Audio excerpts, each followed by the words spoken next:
طيب. بسم الله الرحمن الرحيم. الحمد لله رب العالمين والصلاة والسلام على أشرف الأنبياء والمرسلين نبينا محمد وعلى آله وصحبه أجمعين وبعد. We're still in the chapter of muraqabah. Basically, Allah subhanahu wa ta'ala, being conscious of Allah Azza wa Jal, watching us and looking over us and taking us to account.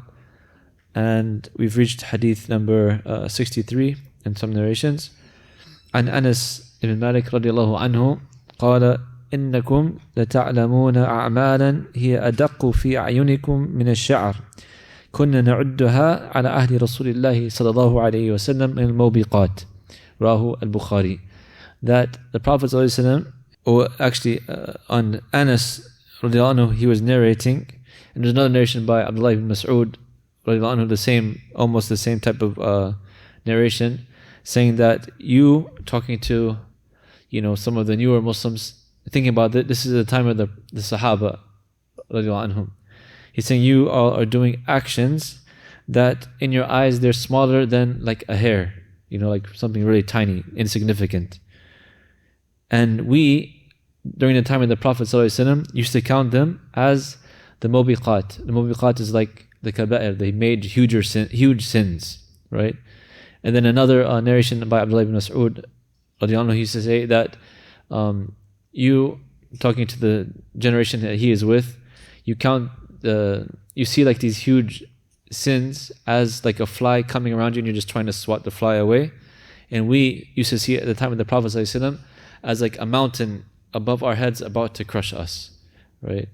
So this is just like one generation basically from the time of the Prophet ﷺ into the tabi'een, and this is like thinking about how they see sins at the time of the Prophet ﷺ and how they're seeing sins now. So imagine now, over 1400 years later, what the Sahaba would say about us or about what we see as something as sinful or not sinful, or how insignificant we see certain sins. At the time of the Prophet ﷺ, they would be seen as like huge, evil acts. Some of the scholars, they mentioned, for example, in the earlier times, the Sahaba radiallahu anhum would see missing the Salat al-Jama'ah as something very serious, right? And only they would see the Munafiqeen missing Salat al-Isha or Salat al-Fajr, right? In Jama'ah, praying in a group setting at the masjid. And then after that time, it became something like extra if you went to pray in the Jama'ah, right? And now, look at how it's progressed to the point where some people, they don't even pray on time, and some people, they don't even pray all of their prayers, and some people, they don't pray any prayers. Like, see how it's progressed from the first generation up into our times, and how, before, just missing the Jama'ah was seen as a big issue. Like some Sahaba would be very sad if they were just late to the Jama'ah. And now, it's like the Jama'ah is something extra if it's needed to be done at all. And then sometimes people are like not even making Salah on time. You have a question? Yeah. So my question was, is with the tafsir on this, is it missing the Jama'ah if you're like very far away, or is it only like if you're close enough to hear the adhan?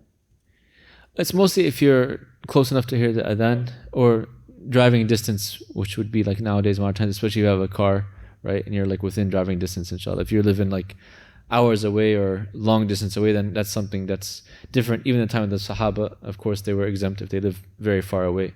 But we're talking about people that live within, earshot of the masjid, and they're missing the Jama'ah, and they have no excuse, but they're just looking at it as something, extra, right? But just to show the progression.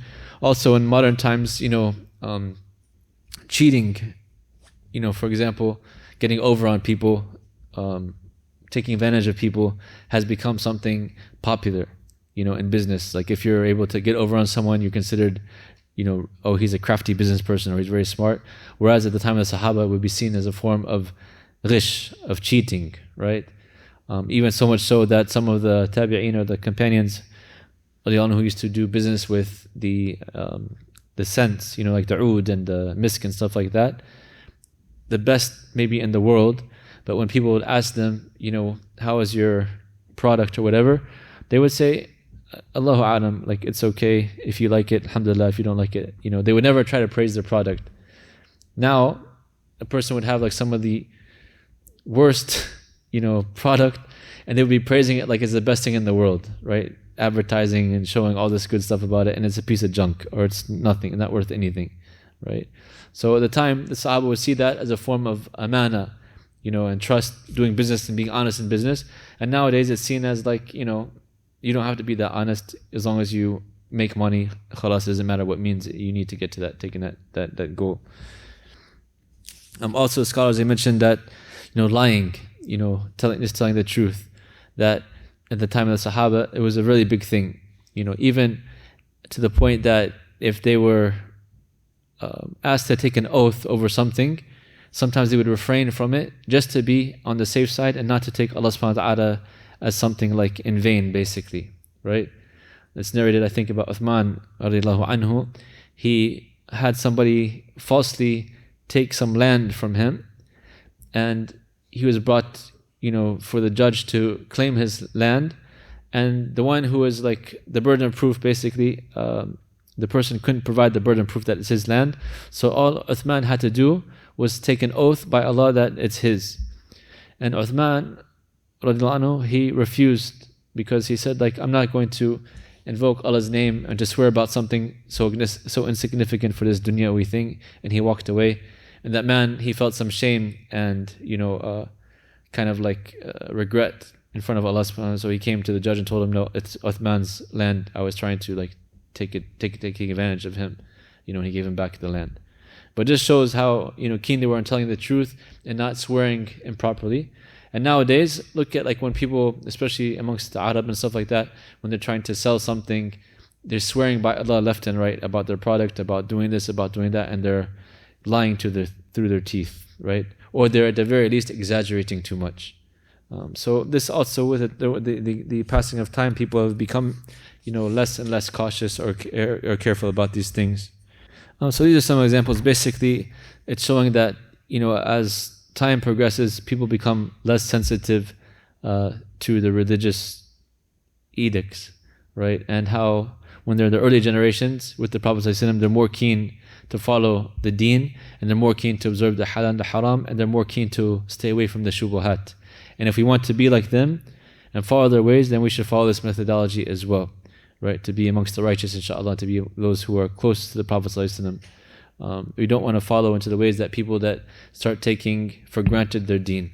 A lot of times Muslims that are born Muslim, they start taking the deen for granted and maybe not being so keen on doing the fara'id, or praying the salat on time, or, abstaining from these things that we've mentioned, because they think that I'm Muslim, khalas, I'm going to Jannah. Just like some of the Christians, they think that I accepted Jesus Christ and I'm going automatically to Jannah, khalas.